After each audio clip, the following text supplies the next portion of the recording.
Yes.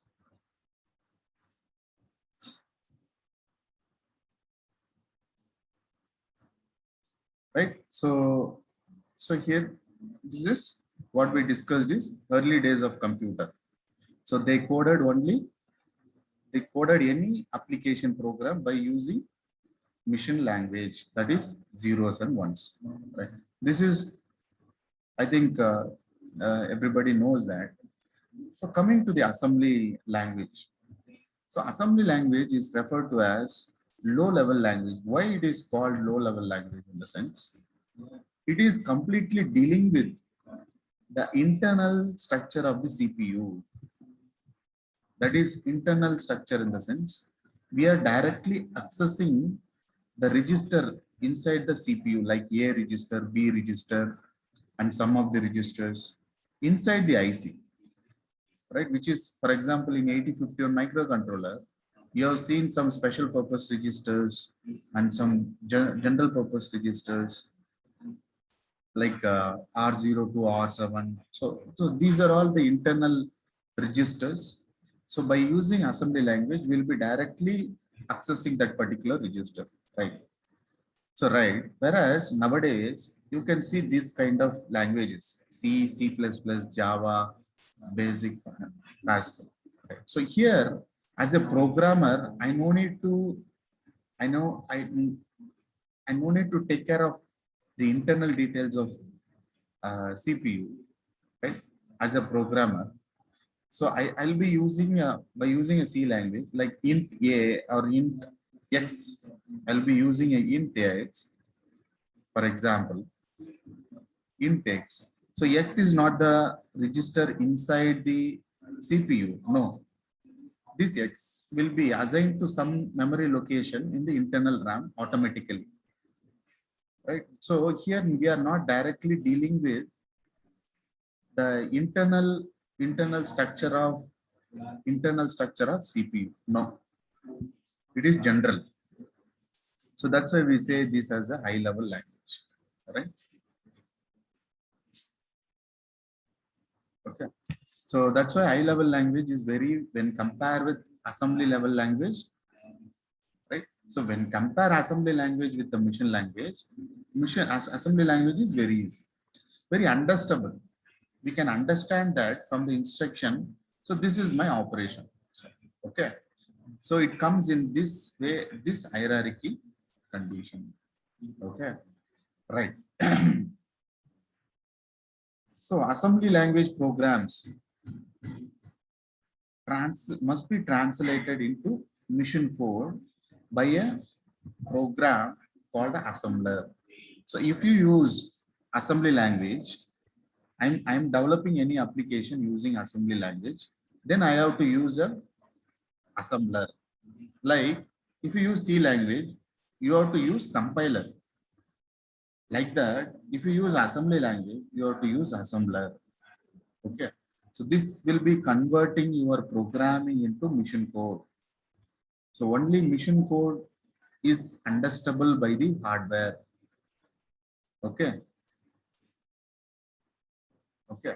So though you develop an application program by high level language or assembly level language, that is low level language. So everything, these two should be converted to machine level language because machine will understand only zeros and ones. Okay. Right.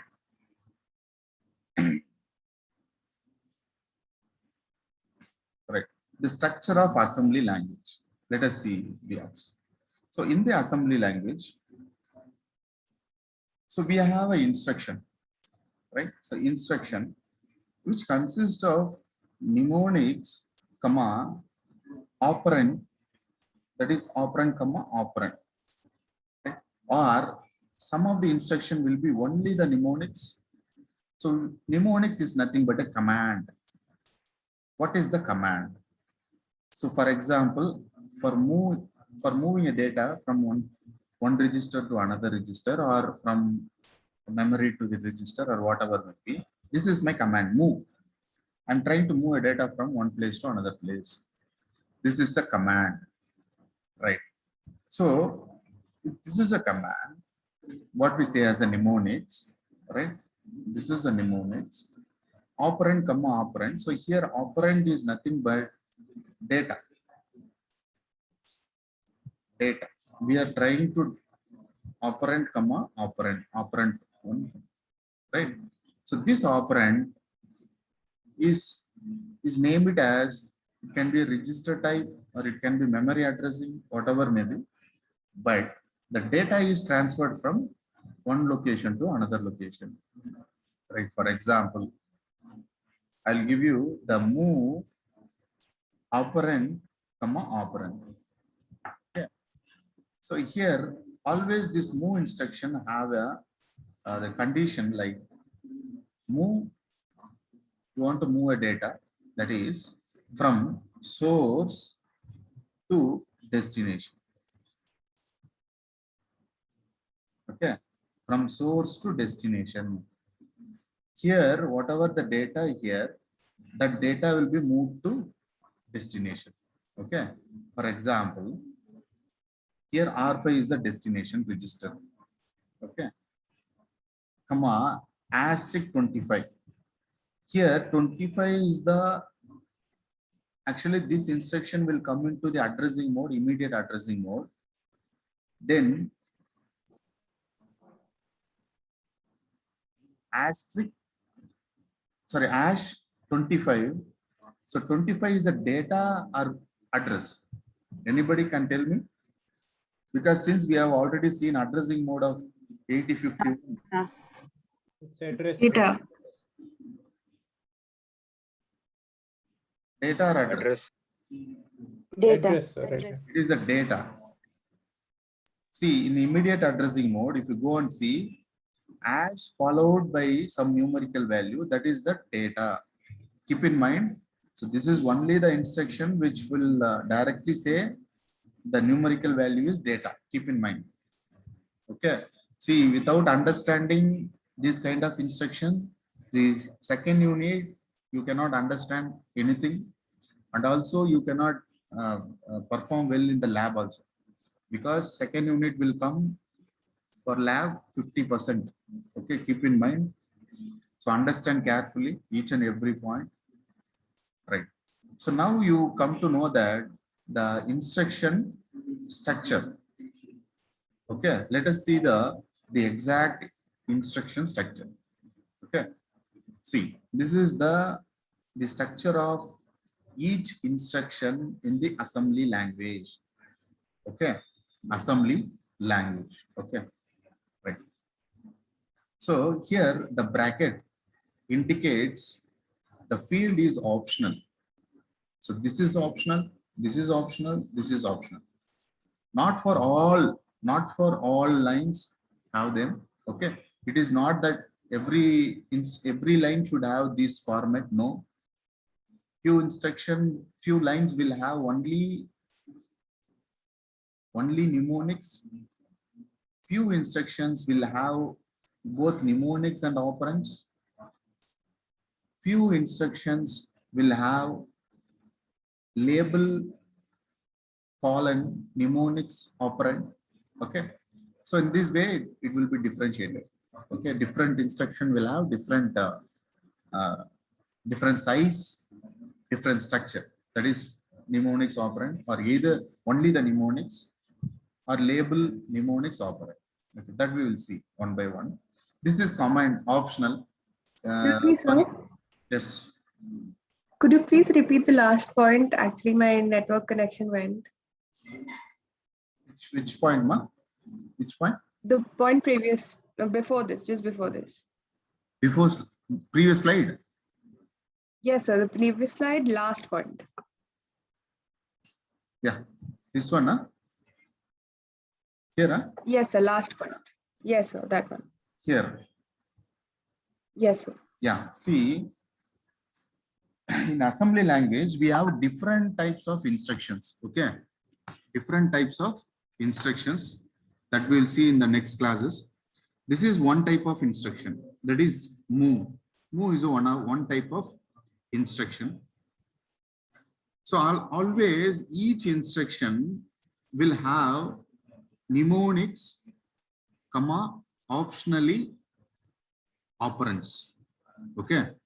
That is, for example, this instruction, we have mnemonics, but here for this move, there is no optional. We should have this destination, comma, source. This is compulsory. Destination, comma, source.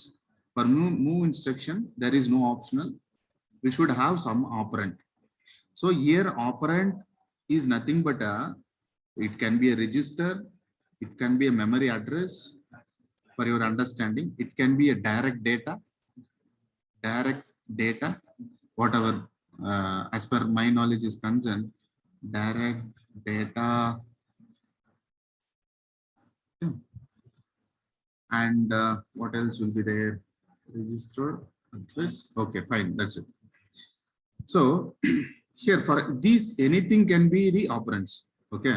Okay. For example, R5, which comes in register type of operand. #25, which comes in direct data.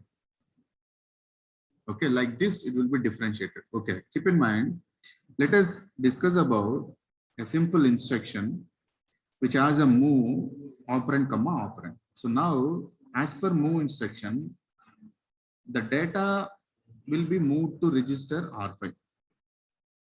Okay, the data 25 is the data that is moved to R5. So now R5 is nothing but a register. Register, we are calling it has a special address, that is R5. R5 is the address, we can call it for particular register. See, always if you take any location, okay, you can address by two way. One is by name. R5 is the name. Okay. And also this particular will have certain address, for example, to 81H like that, or whatever will be. Address, two types of address you can name, you can call this particular register. Inside that particular register, you have the data. This is my 8-bit data. Okay. Any location can be addressed by two way, either by the name or by particular address name. So keep in mind, this is for your understanding. Don't get confused with anything. You just take whatever I say. Okay. Right.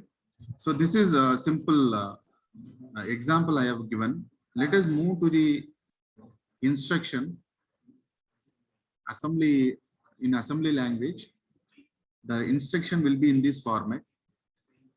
All the instruction need not be the same format. No, depending on few instruction, only mnemonics is available.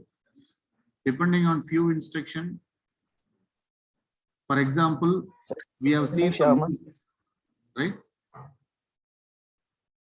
We have seen move instruction. So move instruction will have mnemonics operand, and in some of the instruction will have label. For example, calling by using some of the instruction like call. That is, call means subprogram, calling label. Then the program will automatically call to this label. So the control will move to here and it will execute this instruction and continues down. Okay. So different instruction will have different mnemonics, operands. Okay, but this is the general structure. Okay, right.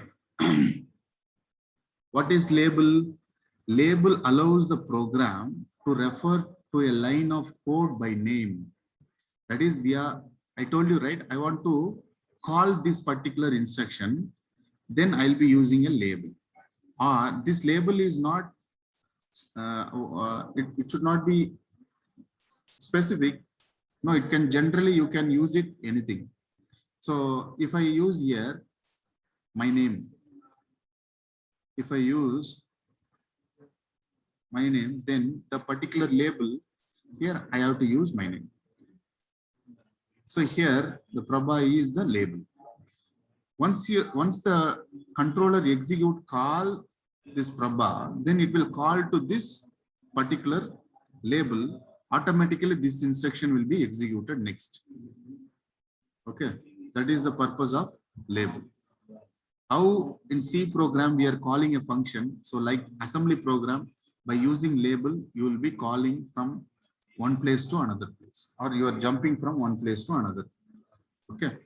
So the assembly program will be this part, mnemonics and operands. Most of the instructions will be like this only. Okay. This is the main. That's why the sentence together perform the real work of program and accomplish the task. That is adding a 2 number. So this is that adding instruction will be in this format. Okay. See, for example, add A, C, move C, 6, 8. So this is the main part. So this is the main part in the assembly language instruction that everybody should understand. This is command.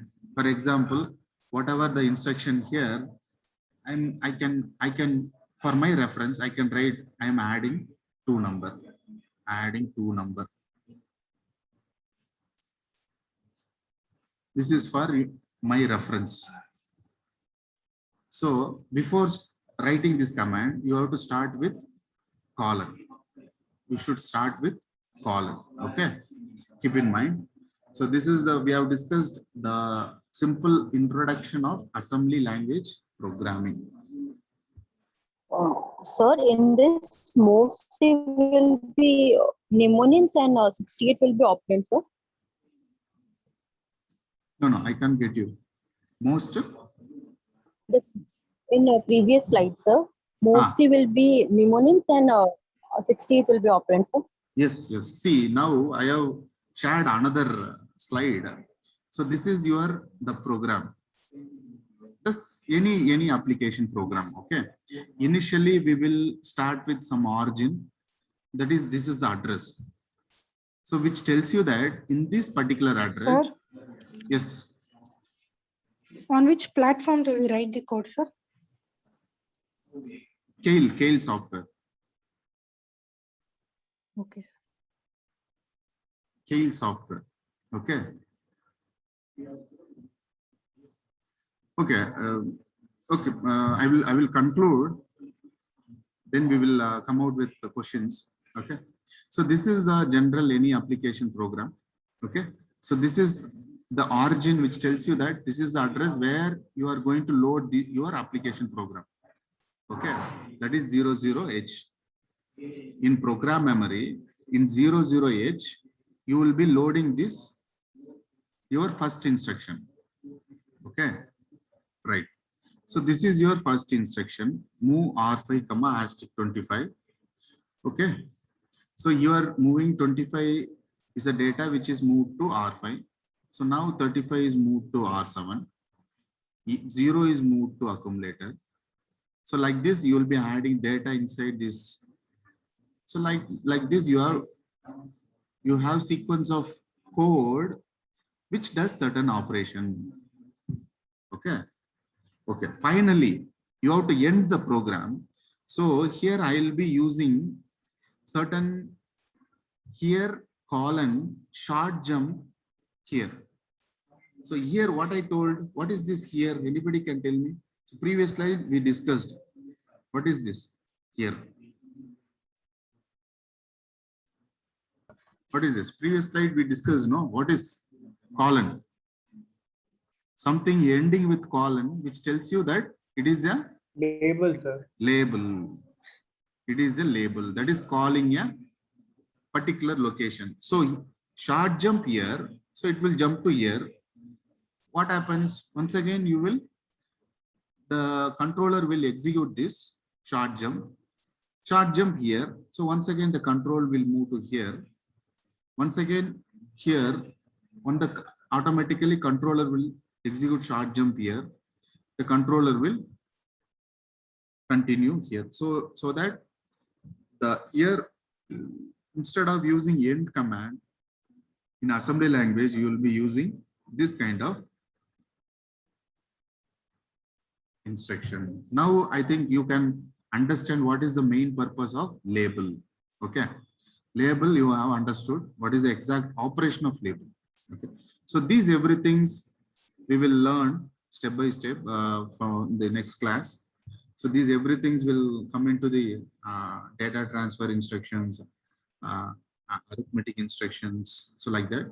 So everything we will see in detail. Okay, in detail I will explain everything. No need to worry.